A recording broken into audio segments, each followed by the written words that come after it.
अस्सलाम वालेकुम। हमारा नेक्स्ट टॉपिक है difference between electron microscope and light microscope.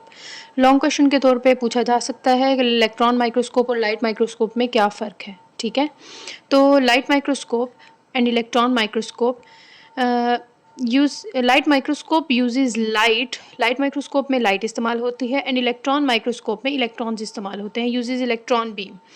इसमें जो लाइट इस्तेमाल होती है उसकी जो वेवलेंथ होती है वो 400 से 700 नैनोमीटर तक होती है। ठीक है, एज इल्यूमिनेटिंग सोर्स मतलब देखने के लिए जो चीज़ आप इस्तेमाल कर रहे हो लाइट माइक्रोस्कोप में, किसी भी ऑब्जेक्ट को क्लियर देखने के लिए जो आप चीज़ इस्तेमाल कर रहे हो, इल्यूमिनेटिंग सोर्स इस्तेमाल कर रहे हो, वो क्या है? लाइट है। ठीक है, uses light microscope uses light that is 400 to 700 nanometre as illuminating source.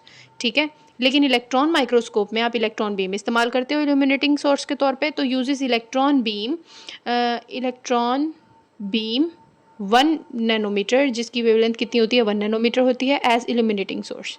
ठीक है, लाइट माइक्रोस्कोप में जो मैग्नीफिकेशन है वो इलेक्ट्रॉन माइक्रोस्कोप की निस्बत जो है वो कम होती है। लाइट माइक्रोस्कोप जो है वो 500 गुना से लेकर 1500 गुना जो है वो किसी चीज़ को आपको बड़ा करके दिखा सकती है, लेकिन इलेक्ट्रॉन माइक्रोस्कोप की मैग्नीफिकेशन बहुत ज़्यादा होती है।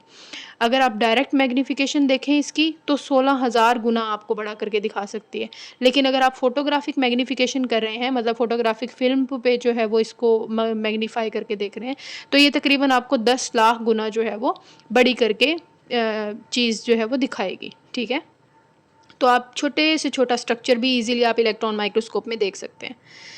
लाइट माइक्रोस्कोप की रेजोल्यूशन पावर की जो चीज़ है वो आपको कितना क्लियर करके दिखाएगी light microscope, that is 0.2 micrometre. ठीक है, और इलेक्ट्रॉन माइक्रोस्कोप इसकी रेजोल्यूशन जो है वो बहुत ज़्यादा हाई होती है as compare to light microscope के। ये जो है वो 2 पॉइंट्स के दरमियान 0.2 नैनोमीटर फासला भी होगा, अगर कोई चीज़ 0.2 नैनोमीटर साइज़ की भी है तो उसको भी जो है वो ये इलेक्ट्रॉन माइक्रोस्कोप क्लियर करके दिखाती है।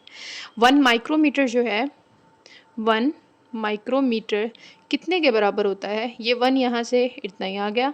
माइक्रो की वैल्यू 10⁻⁻6 होती है। ये मीटर था साथ में, मैंने ये मीटर वैसे ही लिख लिया। 1 यहाँ पर मैंने वैसे ही लिखा। -6 का मतलब है कि आपने यहाँ पर क्या लगाना है?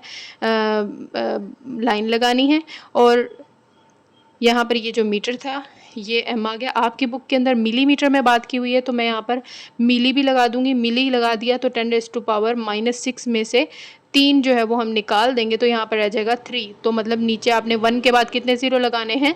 3 ज़ीरो लगाने हैं। इसी तरह यहाँ पर 1 नैनोमीटर किसके बराबर होता है? ये 1 वैसे ही आ गया। नैनो की वैल्यू होती है 10⁻⁻9, और मीटर ये 1 माइनस का मतलब क्या है? आपको बार लगाना है। ये मीटर जो है यहाँ पर आ गया। आपकी बुक में मिलीमीटर दिया हुआ है तो ये यहाँ पर मैंने मिली लगा दिया। मिली का मतलब इसमें से 9 में से मैं 3 निकाल दूंगी, मेरे पास 6 रह जाएंगे। 1 लगाएंगे और उसके बाद कितने ज़ीरो? 6 ज़ीरो। ठीक है, इस तरह करके आप याद रख सकते हैं। लाइट माइक्रोस्कोप के अंदर आप live and dead specimens can be see, आप जिंदा चीज़ें भी देख सकते हैं लाइट माइक्रोस्कोप में, और डेड स्पेसिमेंस भी देख सकते हैं कि सेल अगर मर भी गया है तो भी आप इसमें देख सकते हैं। लेकिन इलेक्ट्रॉन माइक्रोस्कोप में जब भी आपने किसी चीज़ को देखना होता है तो उसको पहले प्रिपेयर करना पड़ता है कि हमने इसको इलेक्ट्रॉन माइक्रोस्कोप में देखना है, तो उस प्रिपेरेशन में ही बहुत सारे दिन लग जाते हैं। सेल क्या हो जाते हैं? डेड हो जाते हैं। ठीक है, तो only dead and dried specimen can be seen. Electron microscope में सिर्फ मरी हुई चीज़ें, मतलब डेड सेल्स ही देखे जा सकते हैं, ड्राइड सेल्स ही देखे जा सकते हैं। और जो लाइट माइक्रोस्कोप है इसके अंदर जब आपने किसी चीज़ को देखना होता है तो उसको तैयार करने में आपको या तो कुछ मिनट्स लगते हैं या फिर 1 घंटा लग जाएगा मैक्सिमम।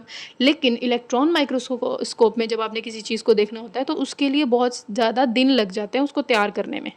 ठीक है, तो specimen preparation takes about few minutes और लाइट माइक्रोस्कोप में अगर आपने किसी चीज़ को देखना है तो उसको स्पेसिमेन को प्रिपेयर करने में या तो आपको कुछ मिनट्स लग जाएंगे या फिर ज़्यादा से ज़्यादा 1 घंटा लग जाएगा। लेकिन इलेक्ट्रॉन माइक्रोस्कोप में specimen preparation takes several days. लेकिन इलेक्ट्रॉन माइक्रोस्कोप में जो भी आपने स्पेसिमेन देखना है उसको देखने के लिए आपको उसको प्रिपेयर करने के लिए आपको बहुत ज़्यादा दिन लग जाते हैं। ठीक है, लाइट माइक्रोस्कोप में हमने कहा था व्यूअर जहाँ से देख रहा होता है वहाँ पर एक लेंस लगा हुआ होता है, ओकुलर लेंस। ठीक है। तो लाइट माइक्रोस्कोप में आप जब चीज़ रखते हैं तो वो व्यूअर के आई के पास जो लेंस होता है उधर से ही जो है वो इमेज आपको बन के जो है वो मिल जाता है। कोई स्क्रीन वगैरह नहीं लगानी पड़ती, इसमें कोई फोटोग्राफिक फिल्म वगैरह नहीं यूज़ करनी पड़ती। तो image seen through ocular lens, image जो है वो ओकुलर लेंस से ही नज़र आ जाता है। नो स्क्रीन नीडेड, कोई स्क्रीन की ज़रूरत नहीं होती। लेकिन इलेक्ट्रॉन माइक्रोस्कोप के अंदर स्क्रीन या फिर फोटोग्राफिक फिल्म की ज़रूरत होती है। Image received on zinc sulphate fluorescent screen, जिसे हम फोटोग्राफिक फिल्म भी कह देते हैं। जिंक सल्फेट फ्लोरेसेंट स्क्रीन के ऊपर जो है वो इलेक्ट्रॉन्स आकर टकराते हैं और फिर उसके पे जो है वो इमेज बनाते हैं। ठीक है, होप सो क्लियर हो गया होगा। अब तक के इतना ही। अल्लाह हाफिज़।